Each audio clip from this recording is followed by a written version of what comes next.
अगर आप भी लेना चाहते हैं देश दुनिया की तमाम जानकारी तो आज ही सब्सक्राइब करें हमारे चैनल को।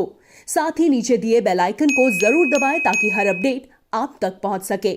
शिमला के इंदिरा गांधी मेडिकल अस्पताल में पिछले कई सालों से चलाई जा रही लंगर सेवा को बंद कराने को लेकर लोगों में गुस्सा है।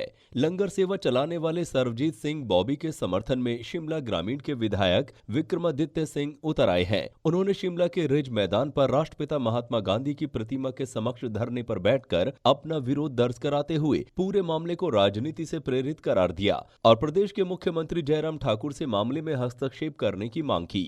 इसी तरह प्रदेश के विभिन्न हिस्सों में भी आज धरने प्रदर्शन शुरू हो गए हैं। शिमला के इंदिरा गांधी मेडिकल अस्पताल में पिछले 7 सालों से दिन रात ऑलमाइटी ब्लेसिंग संस्था के अध्यक्ष सरदार द्वारा अस्पताल में आए मरीजों व उनके साथ पहुंचे तीमारदारों के लिए लंगर की व्यवस्था की जाती है, जहां मरीजों व तीमारदार के लिए उच्च गुणवत्ता वाला भोजन, मरीजों को जरूरत के हिसाब से मिलने वाली व्हीलचेयर सुविधा, बिस्तर की सुविधा, एम्बुलेंस सेवा, शव वाहन की सुविधा और अन्य ढेरों प्रकार की मुफ्त सुविधा मिलती रही है। प्रदेश भर से चाहे चंबा हो, चाहे लाहौल स्पीति, चाहे दूर दराज के अन्य क्षेत्र, सभी जगह से लोग प्रदेश के इस एकमात्र बड़े अस्पताल में इलाज करवाने के लिए पहुंचते हैं। लेकिन पिछले दिनों अचानक आईजीएमसी अस्पताल प्रशासन की ओर से इस लंगर सेवा को बंद करवा दिया गया व लंगर का सामान पुलिस के बल प्रयोग से बाहर निकलवा दिया गया। अस्पताल प्रबंधन का कहना है कि इस संस्था ने अस्पताल की जमीन पर ये लंगर लगाया है, जो बिल्कुल अवैध है। सवाल उठ रहा है कि ये लंगर जो लगा रहे हैं अपने निजी फायदे के लिए तो लगा नहीं रहे। अस्पताल में आ रहे मरीजों व उनके तीमारदारों को कोई परेशानी न आए, उनकी सेवा के लिए मुफ्त लंगर की सेवा करवा रहे हैं। आरोप है कि इसी जगह को सरकार के चहेते लोगों को कैंटीन चलाने के लिए ही ये सब किया गया है। रिज मैदान पर धरने पर बैठे शिमला ग्रामीण के विधायक विक्रमादित्य सिंह ने पत्रकारों को संबोधित करते हुए कहा कि आईजीएमसी अस्पताल में प्रदेश के दूर दराज से लोग इलाज करवाने आते हैं। रोगियों के साथ आने वाले कई तीमारदार ऐसे भी होते हैं जो होटलों व ढाबों में 100 से 150 रुपए रोजाना खाने के नहीं दे सकते।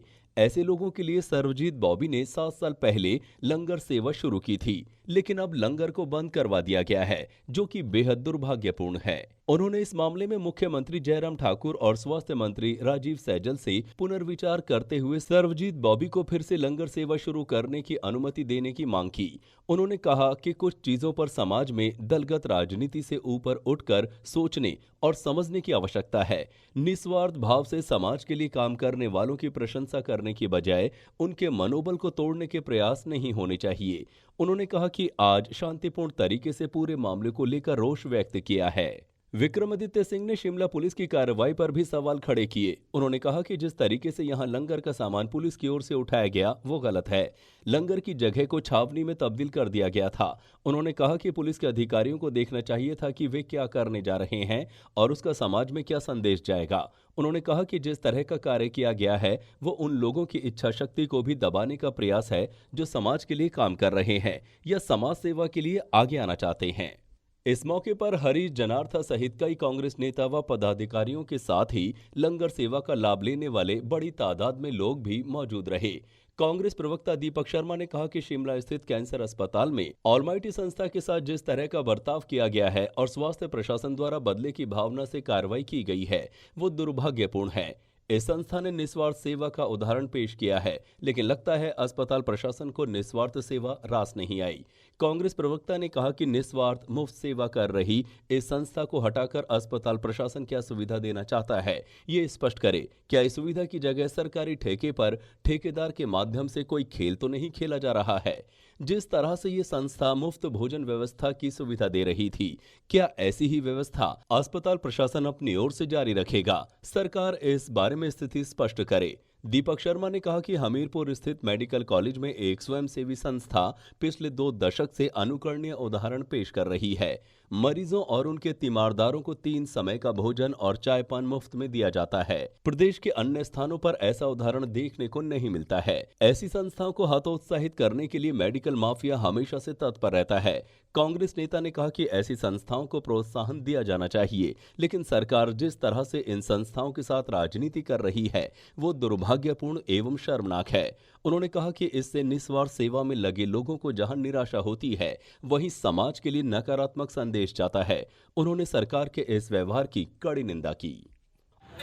हिमाचल प्रदेश में ऐसी बहुत सी संस्थाएं हैं जो निस्वार्थ सेवा भाव से समाज की सेवा कर रही हैं और प्रदेश में अनुकरणीय कार्य कर रही हैं। देखने में आया है कि शिमला में कैंसर अस्पताल के अंदर जो एक कैंटीन मुफ्त में चलाती थी ऑलमाइटी संस्था, उस संस्था के साथ अस्पताल प्रशासन ने बहुत भेदभावपूर्ण रवैया अपनाकर उसका सामान जो है वो सड़क के ऊपर रख दिया गया।